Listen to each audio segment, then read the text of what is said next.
Doctor Sasi തരൂരിൻ്റെ കാര്യത്തിൽ പാർട്ടിക്കകത്ത് തന്നെ വിഭിന്നാഭിപ്രായമുണ്ട്. ഇപ്പോൾ കെ സുധാകരൻ തന്നെ പറഞ്ഞിട്ടുണ്ട്, തരൂരിനെ പോലുള്ള ഒരാളെ അത്രത്തോളം വിമർശിച്ച് മാറ്റി നിർത്തേണ്ട കാര്യമില്ല എന്ന്. എന്നുവെച്ചാൽ തരൂരിൻ്റെ കഴിവിനെ എടുത്തുയർത്തുകയാണ് സുധാകരൻ. അപ്പോൾ പലരും പല പിന്നാമ്പുറ വർത്തമാനമൊക്കെ നടത്തുന്നുണ്ട്.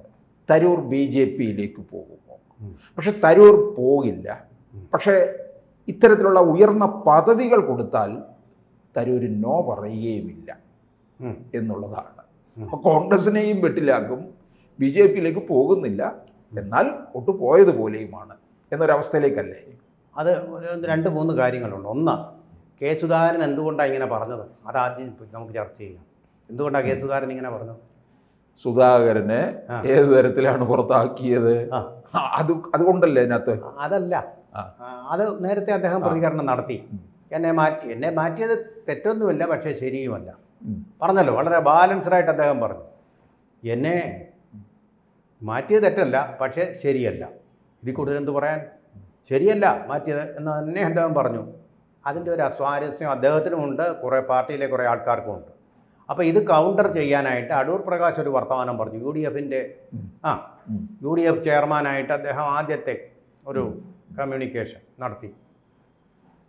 അതായത് UDF കൺവീനർ, ചെയർമാനല്ല, UDF കൺവീനറാണ്. അവരുടെ കൺവീനറായിട്ടിരുന്നു കൊണ്ട് അദ്ദേഹം പറഞ്ഞൊരു വാക്യം എന്തായിരുന്നു?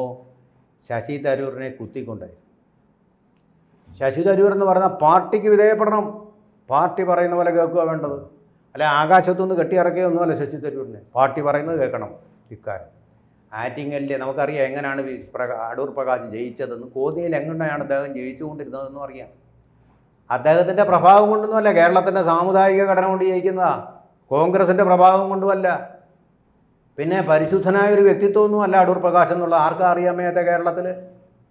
അദ്ദേഹം ഖദർ വസ്ത്രം ധരിച്ചിരിക്കുന്നു, അതുപോലെ നിർമ്മലമാണോ അദ്ദേഹത്തിൻ്റെ വ്യക്തിത്വവും രാഷ്ട്രീയ ജീവിതവും? പറയാൻ പറ്റുമോ? ആർക്കെങ്കിലും അങ്ങനെ പറയാൻ പറ്റുമോ?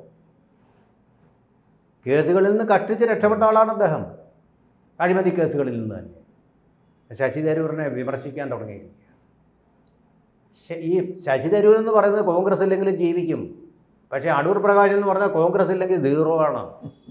കോൺഗ്രസ് ഇല്ലെങ്കിൽ 0 ആണ് താങ്കൾ.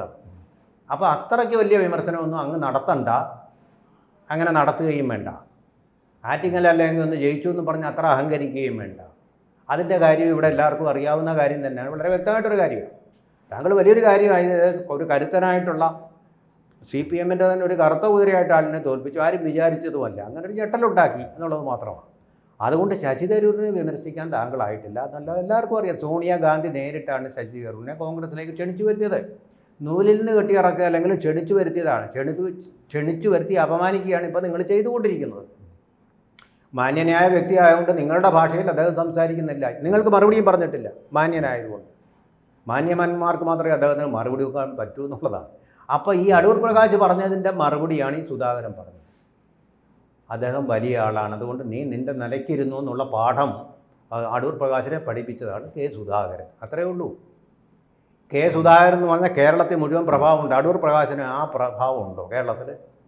കോന്നി ആ ബെൽറ്റ്, പിന്നെ ആറ്റിങ്ങൽ ആ ബെൽറ്റ് കഴിഞ്ഞാൽ പിന്നെ ഉണ്ടാവുമോ? വടക്കോട്ട് പോയി ഒരു സീറ്റ് ജയിക്കാൻ അദ്ദേഹത്തിന് പറ്റുമോ? കെ സുധാകരൻ ജയിക്കും. ശശി തരൂർ വടക്ക് പോയാലും ചിലപ്പോൾ ജയിക്കും. രാജ്മോഹൻ ഉണ്ണിത്താൻ ജയിച്ച പോലെ അല്ല. ഏതെങ്കിലും ഒരു ശബരിമല പ്രശ്നത്തിൻ്റെ പേരിൽ ആരെങ്കിലും സമരം ചെയ്തതിൻ്റെ പേരിലുള്ളൊരു വിജയമായിരിക്കത്തില്ലത്. അദ്ദേഹത്തിൻ്റെ കഴിവ് കൊണ്ട് VK കൃഷ്ണമേനോൻ എങ്ങനെ തിരുവനന്തപുരത്ത് നിന്ന് CPMൻ്റെ കെയർ ഓഫിൽ ജയിച്ചു, ഇടത് മുന്നണിയുടെ കെയർ ഓഫിൽ ജയിച്ചു, അതുപോലെ തന്നെ ജയിക്കും. അന്താരാഷ്ട്ര മാനമുള്ള വ്യക്തിയാണ്. നമ്മൾ ഈ ആകാശത്ത് നിൽക്കുന്ന ആ ചന്ദ്രബിംബത്തെ കണ്ടിട്ട് താഴെ നിൽക്കുന്ന ഈ എന്താ പറയുന്നത് ജീവികളുണ്ട്, നാൽക്കാലി ജീവികൾ കുരച്ചിട്ട് വല്ല കാര്യമുണ്ടോ? അതുകൊണ്ട് ചന്ദ്രബിംബത്തിൻ്റെ ശോഭ കെടുകയൊന്നുമില്ല. അതാണ് അടൂർ പ്രകാശ് ആദ്യം മനസ്സിലാക്കേണ്ട. ആ കാര്യം തന്നെയാണ് കെ സുധാകരൻ നിങ്ങളെ പഠിപ്പിച്ചത്. ഈ അബ്കാരി വ്യവസായം കൊണ്ട് വളർന്നു വന്ന ആളല്ല ശശി തരൂർ, അത് നമ്മൾ ഓർക്കണം.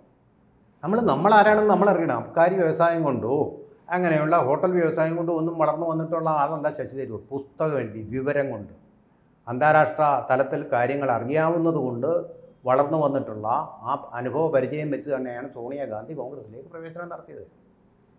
ബൂത്ത് തലം മുതൽ പ്രവർത്തിച്ചു വന്ന ആളല്ല എന്നുള്ളത് വ്യക്തമാണ്. ക്ഷണിച്ചു വരുത്തിയ ആൾക്കാർ, ഇങ്ങനെയുള്ള ആൾക്കാർ ഇന്നും കോൺഗ്രസ്സിലുണ്ടായിരുന്നു.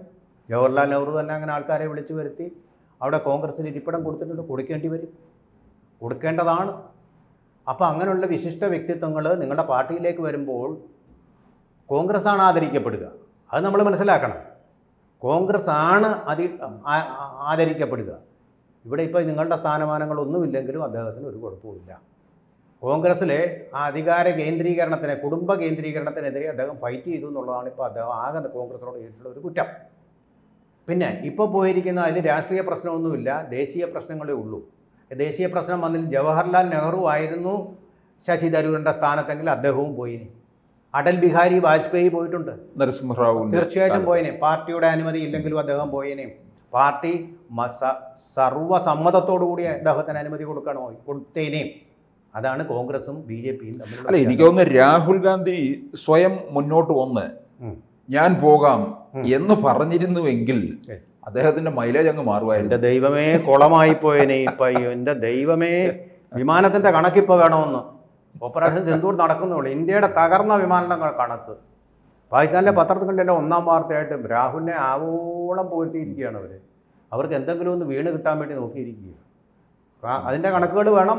അമേരിക്ക പറഞ്ഞിട്ടാണോ നമ്മൾ യുദ്ധം നിർത്തിയത്? ഇതൊക്കെയാണ് പയ്യൻ ചോദിക്കുക. എൻ്റെ ദൈവമേ, വിട്ടുകളഞ്ഞാൽ കുളമാവും. മുഴുവനും നേരെ തിരിഞ്ഞ് പാകിസ്ഥാൻ അനുകൂലമാകും ലോകരാഷ്ട്രങ്ങൾ മുഴുവൻ പുള്ളിയെ വിട്ടിട്ടുണ്ട്. അല്ല, ഇതിനകത്ത് വേറൊരു കാര്യം ശ്രദ്ധിച്ചിട്ടുണ്ടോ? ഇപ്പം മുസ്ലിം ലീഗിൽ നിന്ന് ET മുഹമ്മദ് ബഷീറാണ് പോകുന്നത്. ലീഗിനകത്ത് ഇതിനകത്ത് അതിനെക്കുറിച്ചൊരു ഒരു ചർച്ചയും ഒരു യോജിപ്പും അവർ പ്രകടിപ്പിച്ചിട്ടില്ല എന്നുള്ളതാണ്. അവർ പഹൽഗാമിനെ കുറിച്ചൊരു എതിർത്ത ഒരു വാക്ക് ഇന്നുവരെ പറഞ്ഞിട്ടുണ്ട്. പലസ്തീൻ്റെ കാര്യം വന്ന് പ്രകടനം വമ്പിച്ച പലസ്തീൻകാരനെ ഹമാസിൻ്റെ ആളിനെ തന്നെ കൊണ്ടുവന്നിട്ട് ഇവിടെ നടത്തി. അവിടെ പോയി ശശി തരൂർ പറഞ്ഞു ഹമാസ് ചെയ്യുന്നത് തെമ്മാടിത്തരമാണെന്ന് പറഞ്ഞു.